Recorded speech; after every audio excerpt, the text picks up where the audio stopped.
आज हम 12 भावना की प्रत्येक भावना को एक कहानी की सहायता से जानेंगे। तो हम शुरू करते हैं पहली भावना से, जो है अनित्य भावना।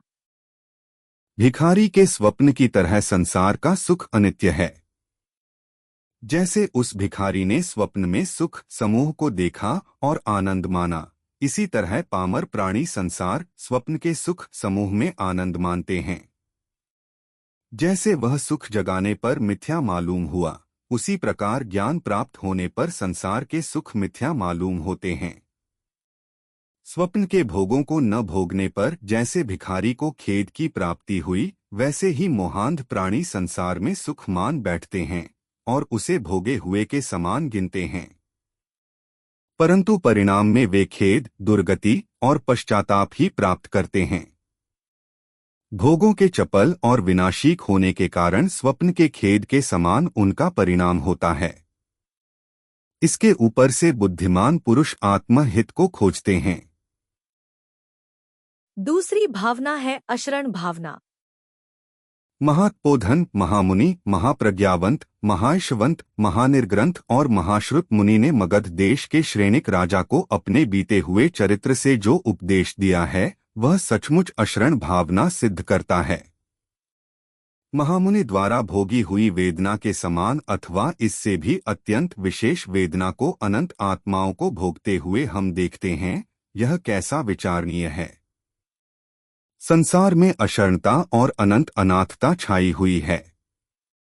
उसका त्याग उत्तम तत्वज्ञान और परमशील के सेवन करने से ही होता है। यही मुक्ति का कारण है। जैसे संसार में रहता हुआ पुरुष अनाथ था, उसी तरह प्रत्येक आत्मा तत्वज्ञान की प्राप्ति के बिना सदैव अनाथ ही है।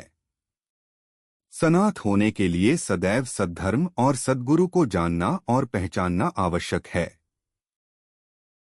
तीसरी भावना है संसार भावना।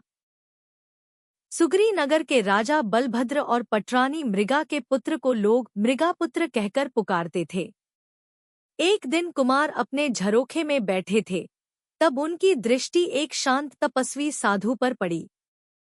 युवराज उस मुनि को निरख कर देख रहे थे। अचानक उन्हें जातिस्मरण हुआ। उस मृगापुत्र को पूर्वभव का स्मरण हुआ। शीघ्र ही मृगापुत्र विषय से विरक्त हुए और संयम की ओर आकृष्ट हुए। युवराज ने माता पिता के समीप जाकर संसार रूपी समुद्र से पार होने के लिए दीक्षा ग्रहण करने की इच्छा व्यक्त की। कुमार के निर्वृत्तिपूर्ण वचनों को सुनकर माता पिता शोकार्त होकर बोले, हे पुत्र, चारित्र का पालना बहुत कठिन है। जैसे तराजू से मेरु पर्वत तोलना दुष्कर है, वैसे ही निश्चलपन से शंकारहित 10 प्रकार के यति धर्म का पालना दुष्कर है। हे पुत्र, शब्द, रूप, रस, गंध, स्पर्श इन 5 प्रकार के मनुष्य संबंधी भोगों को भोगकर मृत्युयोगी होकर वृद्ध अवस्था में धर्म का आचरण करना। माता पिता के भोग संबंधी उपदेश सुनकर मृगापुत्र बोले, जिसकी विषय की ओर रुचि नहीं, उसे संयम का पालन दुष्कर नहीं है। इस शरीर ने शारीरिक और मानसिक वेदना को आत्मारूप से अनंत बार सहन किया है। जन्म और मरण ये भोग का धाम है। चतुर्गति रूप संसार 8वीं में भटकते हुए मैंने अति रौद्र दुख भोगे हैं। मैंने सर्व भवों में असाता वेदनीय भोगी है। वहां क्षणमात्र भी सुख न था। मृगापुत्र के वैराग्य भाव से संसार परिभ्रमण के दुख को सुनकर माता पिता ने पुत्र को दीक्षा ग्रहण करने की आज्ञा दे दी। आज्ञा मिलते ही मृगापुत्र समस्त प्रपंचों को लांघकर दीक्षा लेने के लिए निकल पड़े। वह ज्ञान से, आत्मचरित्र से, तप से और प्रत्येक महाव्रत की 5-5 भावनाओं की निर्मलता से अनुपम रूप से विभूषित हुए। अंत में वह महाज्ञानी युवराज मृगापुत्र सम्यक प्रकार से बहुत वर्ष तक आत्मचरित्र की सेवा करके 1 मास का अनशन करके सर्वोच्च मोक्ष शक्ति में गए। तत्वज्ञान सदा ही संसार परिभ्रमण की निर्वृत्ति का पवित्र विचार करते हैं। तो हम शुरू करते हैं पहली भावना से, जो है अनित्य भावना। एक राजन जिनके सिर पर प्रभुता का तेजस्वी व प्रकाशमान मुकुट सुशोभित था। उनके साधन सामग्री, दल का, नगर का, वैभव का, विलास का, संसार में किसी भी प्रकार के न्यून भाव न था। ऐसे राजन अपने सुंदर आदर्श भवन में वस्त्राभूषणों से विभूषित होकर मनोहर सिंहासन पर बैठे थे। उनके हाथ की एक अंगुली में से अंगूठी निकल पड़ी। राजन का ध्यान उस ओर आकर्षित होने पर उन्हें अपनी अंगुली बिल्कुल शोभाहीन मालूम होने लगी। राजन गंभीर होकर सोचने लगे और उन्होंने दूसरी अंगूठी निकाल ली। ऐसे उन्होंने 10 अंगुलियां खाली कर डाली। अंगुलियां शोभाहीन दिखाई देने लगी। इनके शोभाहीन मालूम होने से राजन अन्यत्व भावना में गदगद होकर बोले, कैसी विचित्रता है! यह अलंकार, रंग बिरंगे वस्त्र आदि से तो यह शरीर शोभित होता है। किसी और चीज से रमणीयता धारण करने वाले शरीर को मैं कैसे अपना मानूं? ऐसा भाव तो केवल दुखप्रद और वृथा है। मेरी आत्मा का इस शरीर से कभी न कभी वियोग होने वाला है, और यह तो केवल अन्यत्व भावना को ही धारण किए हुए है। उसमें ममत्व क्यों रखना चाहिए? यह पुत्र, वैभव आदि के सुख का मुझे कुछ भी अनुराग नहीं है। राजन के अंतःकरण में वैराग्य का ऐसा प्रकाश पड़ा कि उनका तिमिरपट दूर हो गया। उन्हें अनुपम कांतिमान ध्यान प्रकट हुआ। उसी समय उन्होंने पंचमुष्टि केशलोच किया। महावित्रागी सर्वज्ञ सर्वदर्शी होकर वे निराकार परमात्मा हो गए। 5वीं भावना है अशुचि भावना। संत कुमार चक्रवर्ती के वर्ण और रूप की प्रशंसा चारों ओर फैली थी। प्रशंसा सुनकर 2 देव शंका निवारण के लिए ब्राह्मण का वेश धारण करके संत कुमार के अंतःपुर में गए। उस समय संत कुमार के शरीर पर उपटन लगा हुआ था। वे एक छोटा पंचा पहने हुए थे और स्नान मंजन करने बैठे थे। ब्राह्मण के रूप में आए हुए देवों को उनका मनोहर मुख, कांचन वर्ण की काया, चंद्र जैसी कांति देखकर बहुत आनंद हुआ और उन्होंने सिर हिलाया। चक्रवर्ती के पूछने पर देवों ने कहा, सिर हिलाने का कारण वह है कि जैसा लोक में कहा जाता है वैसे ही आपका रूप है। संत कुमार अपने रूप की प्रशंसा सुनकर प्रभुत्व में आकर बोले, जब मैं राजसभा में वस्त्रालंकार धारण करके सज्ज होकर सिंहासन पर बैठता हूँ, तब मेरा रूप देखने योग्य होता है। जब संत कुमार उत्तम वस्त्रालंकार धारण करके सज्ज होकर सिंहासन पर बैठे थे, तब वहां वे देवता ब्राह्मण के रूप में आए। अद्भुत रूप से आनंद पाने के बदले मानो खेद हुआ हो, ऐसे उन्होंने अपने सिर को हिलाया। पहले समय की अपेक्षा दूसरी तरह सिर हिलाने का कारण चक्रवर्ती ने पूछा। तब देवों ने कहा कि इस रूप में और उस रूप में जमीन आसमान का फेर हो गया है। चक्रवर्ती ने जब स्पष्ट समझाने को कहा, तब देवों ने कहा, हे अधिराज, आपकी काया पहले अमृत तुल्य थी, इस समय जहर के तुल्य है। जब आपका अंग अमृत तुल्य था तब आनंद हुआ, और इस समय जहर के तुल्य है, इसलिए खेद हुआ। उन्होंने बात को सिद्ध करने के लिए कहा कि आप तांबूल को थूके, त्वरित उस पर मक्खियां बैठेगी और वे परलोक पहुंच जाएगी। संत कुमार ने उसकी परीक्षा की तो वह बात सत्य निकली। पूर्व कर्म के पाप के भाव से इस काया के मद की मिलावट होने से चक्रवर्ती की काया विस्मय हो गई थी। विनाशी और अशुचिमय काया के ऐसे प्रपंच को देखकर संत कुमार के अंतःकरण में वैराग्य उत्पन्न हुआ। महल की प्रभुता त्याग कर वे चल पड़े। साधु रूप में विचरते समय उनको कुष्ठ महारोग हो गया।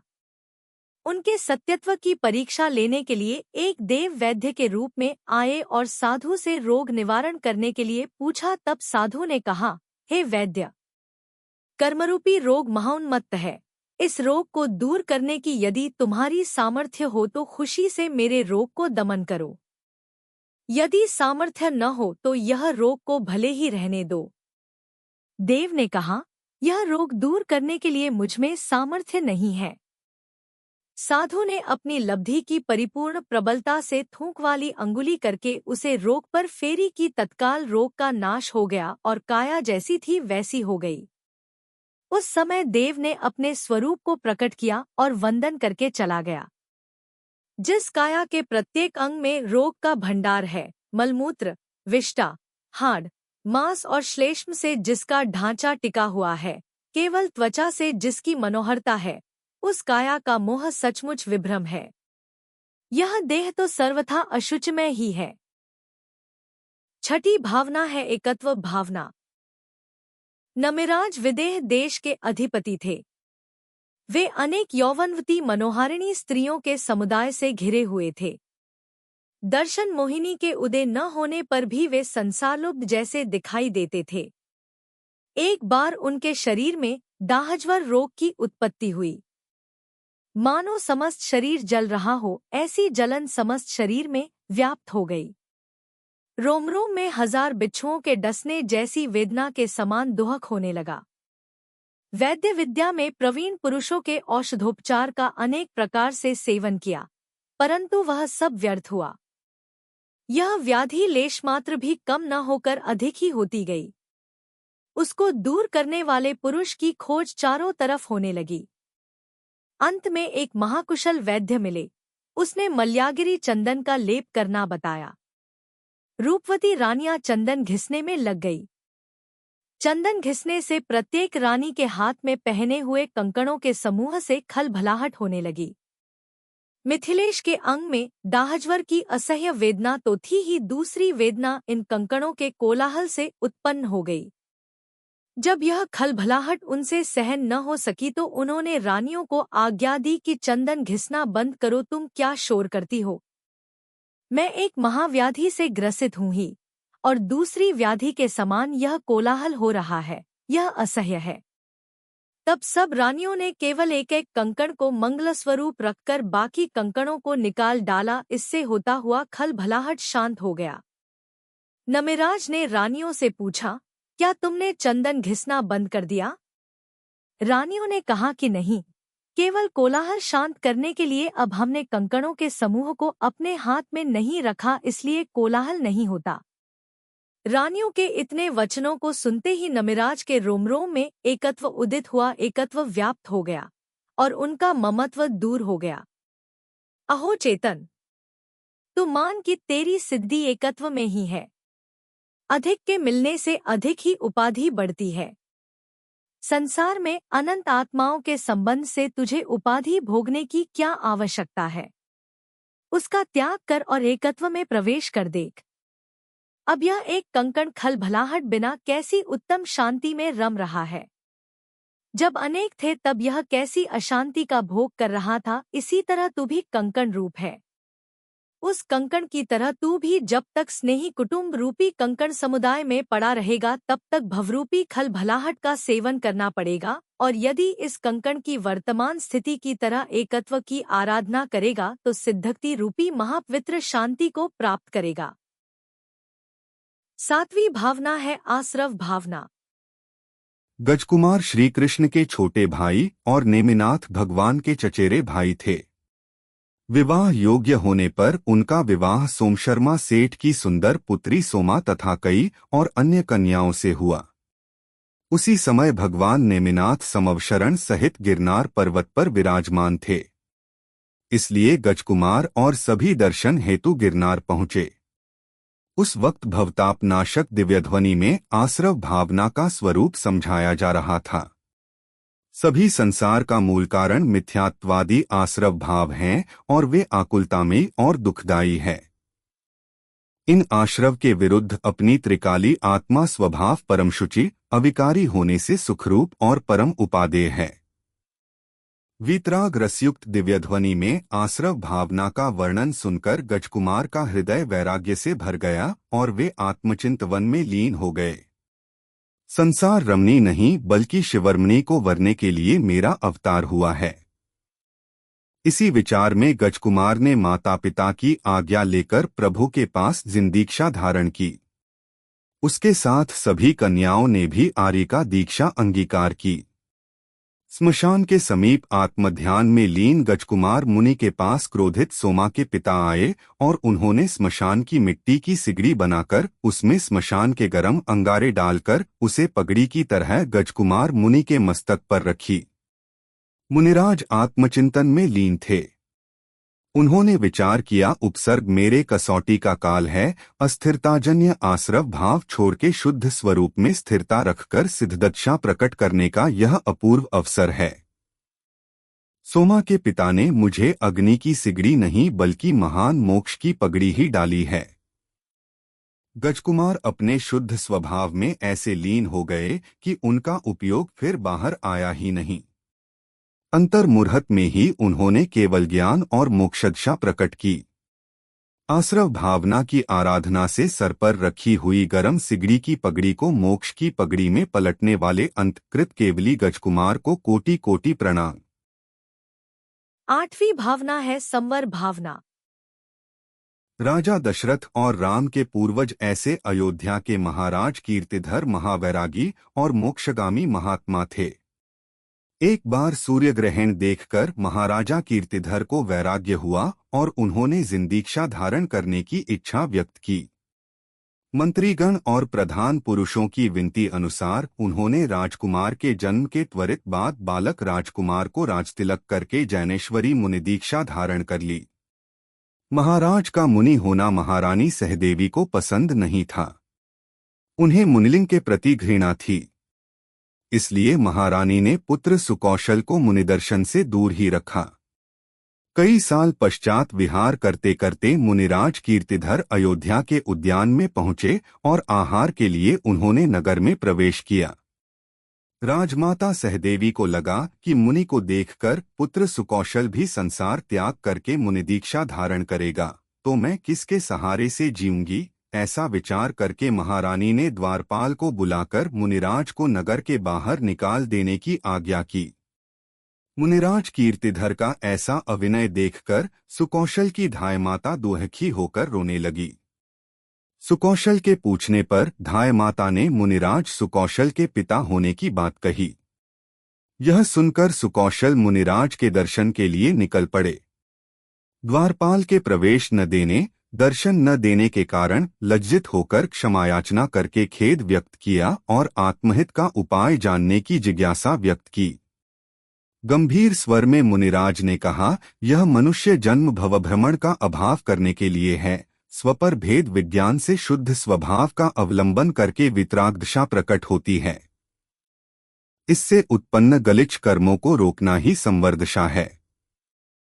संवरदशा का उपदेश सुनकर सुकौशल महाराज ने पुत्र को राज तिलक करके वैराग्य पूर्वक जिंदीक्षा धारण की।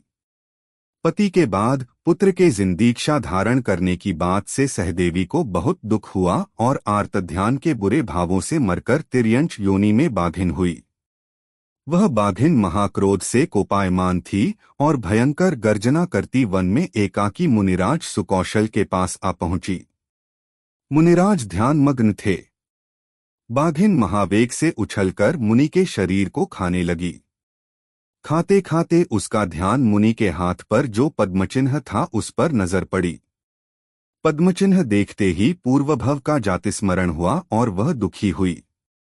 उसी समय कीर्तिधर मुनिराज ने बाघिन को धर्म वचनों से संबोधित करते हुए कहा, हे पापिनी, तू सुकौशल की माता सहदेवी थी और तू ही अपने पुत्र का भक्षण करती है। इससे बड़ी संसार की विचित्रता क्या हो सकती है।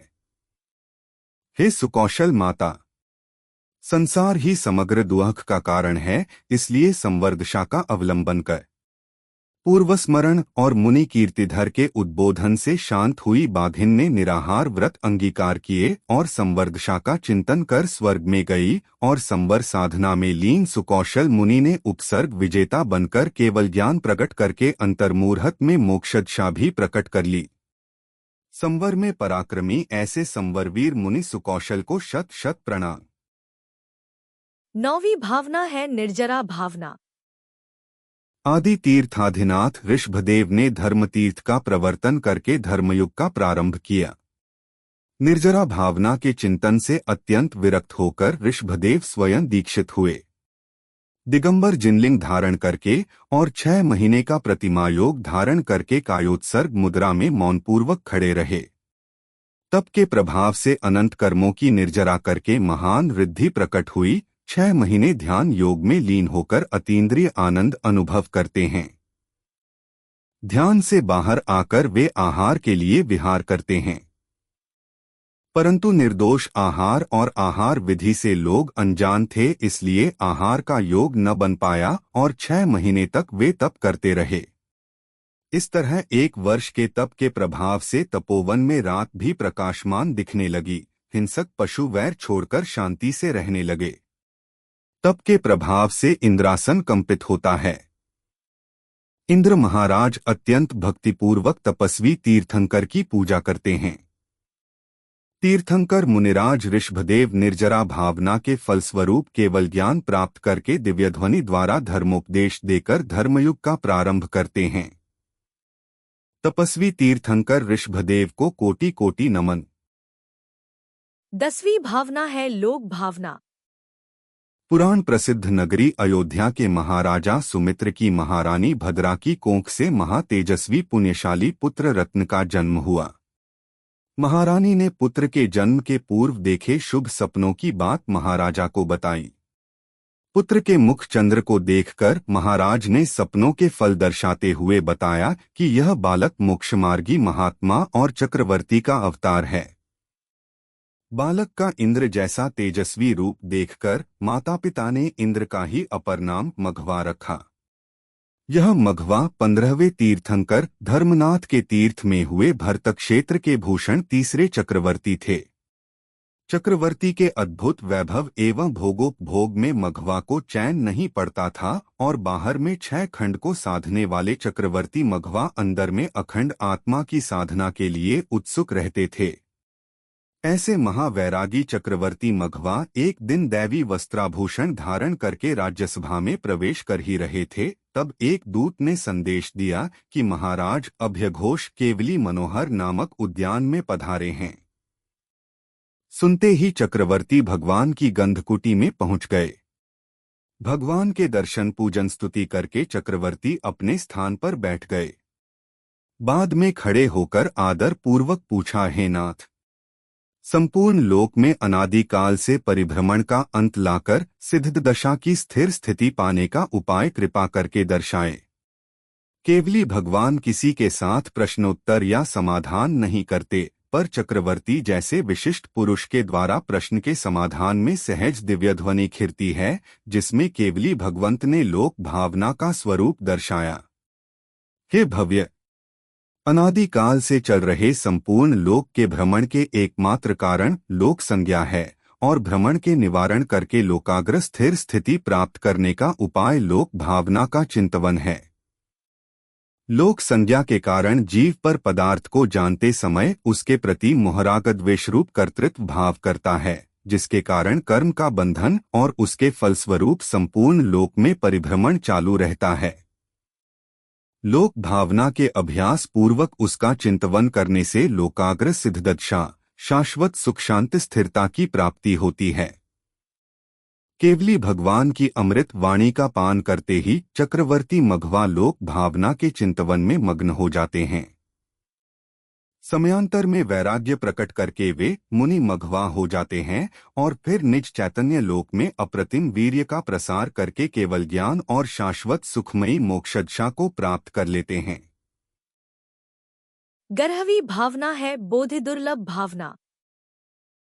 यह कथा है कोटि सागरोपम तक परिभ्रमण करते हुए जीव की, जो बोधि दुर्लभ भावना भाते हुए तीर्थंकर बनकर मोक्ष में जा बसे। जब तीर्थंकर ऋषभदेव वैराग्य को प्राप्त हुए तब उनके साथ भरत पुत्र मरीचि भी संयमधारी हो गए, पर परीक्षों की पीड़ा से घबराकर कुभाव को प्राप्त हो गए।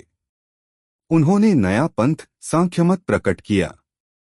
आगे वह मरीचि का जीव ब्राह्मण के यहाँ विद्वान पुत्र और मरकर सौधर्म स्वर्ग में देव के रूप में उत्पन्न हुए। फिर वही जीव रानी मृगावती के पुत्र के रूप में त्रिपुष्ट नारायण बने। बलवान त्रिपुष्ट ने एक बार सिंह के साथ लड़ते हुए एक हाथ से बलपूर्वक सिंह को पकड़कर दूसरे हाथ को लपलपाती जिह्वा वाले सिंह के मुख में हाथ डालकर उसे पछाड़ दिया और उस पंचानन सिंह का वध किया। अपने निदान के वश रौद्र ध्यान पूर्वक मरकर त्रिपुष्ट 33 सागर के आयु वाले 7वें नरक में पहुंचे और नरक से निकलकर सिंह योनि में उत्पन्न हुए। जंगल में सिंह एक मृग का वध कर रहा था। तब वहां से दयालु अजितजय नामक चारण मुनि अमितगुण नामक मुनि के साथ आकाश मार्ग से जा रहे थे। उन्हें उस सिंह को देखकर तीर्थंकर के वचनों का स्मरण हो गया। वे आकाश से उतरकर सिंह के पास आए और करुणावश संबोधन करते हैं, हे मृगपति, तू शांति का निलय बन तथा कषाय दोषों को विलय कर, कुंतिमिथ्यात्व के अनुबंध का शीघ्र ही त्याग कर और जिनवर दुर्लभ बोध का अपने मन में विचार कर। योग्यतावश सिंह बोधि दुर्लभ भावना का चिंतवन करता है और आत्मज्ञान की प्राप्ति करके समाधिमरण धारण करता है। वह आत्मज्ञानी सिंह तपश्चर्या के फलस्वरूप सौधर्म स्वर्ग में देव हुआ और 10वें भव में चैत्र सुदी 13 के दिन कुंडलपुर में राजा सिद्धार्थ और रानी त्रिशला के पुत्र के रूप में जन्मे। उनका नाम वर्धमान रखा गया। वे जन्म से ही वीरता को सार्थक करने वाले वीर थे। राजकुमार वर्धमान ने जिंदीक्षा धारण की और ध्यान योग से केवल ज्ञान प्राप्त किया। मुनिराज द्वारा दुर्लभ बोधि को प्राप्त करके अनंत परिभ्रमण करता जीव भगवान महावीर बन गया। 12वीं भावना है धर्मस्वाख्यातत्व भावना। रावण को हराकर रामचंद्र जी सीता सहित अयोध्या आ गए। गर्भ के भार से माता सीता दुर्बल शरीर वाली हो गई थी, पर उनका मुख का तेज बढ़ गया था। राम जी के पूछने पर सम्मेद शिखर आदि तीर्थों की यात्रा करने की मनीषा सीता ने व्यक्त की। इसी दौरान प्रजा के लोग राम जी से मिलने आ गए। आने का कारण पूछने पर लोगों ने बताया कि घर घर में यही एक अपवाद कथा चल रही है कि रावण सीता को हरण करके ले गया, फिर भी राम उन्हें घर ले आए। तब फिर और लोगों को ऐसा करने में क्या दोष है? यह सुनकर रामचंद्र जी दुखी हो गए। तब लक्ष्मण के बहुत समझाने पर भी सीता को त्यागने के अपने निर्णय पर रामचंद्र जी दृढ़ रहे। उन्होंने सेनापति कृतांतवक्र को बुलाकर सम्मेद शिखर आदि तीर्थों की यात्रा करवा के सीता को सिंहनाद वन में छोड़ आने की आज्ञा दी। तीर्थों की यात्रा करवा के जब सीता जी का रथ सिंहनाद वन में पहुंचा, तब रथ रोककर कृतांतवक्र रोने लगे। सीता जी के बहुत समझाने पर कृतांतवक्र ने सारी बात बताई और खुद को धिक्कारते हुए कहा, मेरे समान निर्दयी और कौन होगा? मैं पराधीन हूं, इसलिए जो स्वामी ने कहा वही मुझे करना पड़ा। आज यह पाप कर्म कर रहा हूं। सीता ने कहा, मेरी वजह से आप दुखी नहीं होना। मेरे ही अशुभ कर्म के उदय के कारण यह आपत्ति आई है। उन्होंने कहा, मुझे मेरा वितराग धर्म और धर्म प्रभावना का चिंतवन ही सहायक है। कुछ समय बाद लक्ष्मण के साथ विभीषण, सुग्रीव, हनुमान सभी ने रामजी को कहा कि जानकी सीता को अयोध्या ले आए। फिर भी लोकापवाद के कारण सीता को नहीं बुला पाए। रामचंद्र जी ने वहां बोला कि सीता परीक्षा देकर शुद्ध होकर घर में प्रवेश कर सकती हैं। सीता ने कहा, हे नाथ, आप कहे तो मैं अवश्य अग्निज्वाला में प्रवेश करूंगी। रामचंद्र जी ने अग्निकुंड में प्रवेश करने की आज्ञा दी। सीता ने कहा, हे अग्निदेवता, अगर मैंने राम जी के सिवाय किसी अन्य पुरुष का चिंतन भी किया हो तो मुझे जलाकर भस्मसात कर दे। सीता ने धर्म भावना का चिंतवन करके और नमोकार मंत्र के उच्चारण के साथ अग्निकुंड में प्रवेश किया। शील और धर्म के प्रभाव से देवों ने आकर सीता की सहायता की। अग्निकुंड कमलयुक्त सरोवर बन गया। उसके बीचों बीच सिंहासन रचाकर देवांगनाओं ने आकर सीता को सिंहासन पर विराजमान किया। चारों ओर सीता की और धर्म भावना की जय जयकार हुई। धर्मो रक्षति रक्षितो, इस सिद्धांत को सिद्ध करने वाली धर्ममूर्ति माता सीता को शत शत प्रणाम।